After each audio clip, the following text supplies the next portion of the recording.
Bonjour, alors voici une nouvelle capsule de notre série pour en savoir un peu plus. J'avais envie de revenir sur un élément concernant notre capsule sur les personnalités sexuelles. Donc, qu'est-ce qu'on fait si on n'a pas la même personnalité sexuelle que notre partenaire? Alors, la première étape, je vous dirais que ça serait de commencer à évaluer à quel point est-ce qu'on est loin, on est différent dans nos personnalités ou est-ce que la personnalité principale de l'autre se retrouve aussi dans mes personnalités secondaires. Donc, c'est sûr que plus on a des éléments communs, plus ça devient facile aussi de commencer à tenter de retrouver ou d'apprivoiser certains éléments de la personnalité sexuelle de l'autre. Donc, on peut commencer avec les éléments qu'on trouve les plus attrayants. Donc, chaque personnalité sexuelle a ses éléments forts et donc, plus on apprivoise les éléments, plus on peut augmenter notre satisfaction sexuelle. Alors, lesquels, moi, je serais prête à m'investir, à explorer pour apprivoiser ces éléments-là.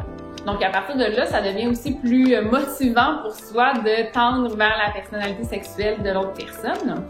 Ça peut passer là, de différentes façons, que ça soit l'exploration de nos sens, habiter davantage son corps, apprendre les différentes nuances de caresses et les apprécier versus être constamment dans le génital, ou au contraire, développer davantage un imaginaire érotique plus sexuel, si on a tendance à être plus dans les sens.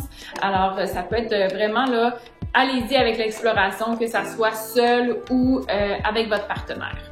Et finalement, je vous dirais que comme les références sexuelles ne sont pas les mêmes pour chacun et proviennent entre autres des différents éléments, événements, situations de notre vécu, c'est important de comprendre que ça peut prendre un certain temps avant qu'un référent sexuel devienne excitant.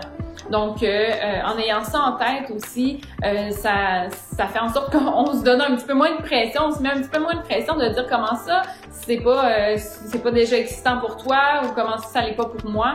Donc, donnez-vous du temps pour que ces éléments-là deviennent éventuellement des nouveaux référents sexuels excitants pour vous.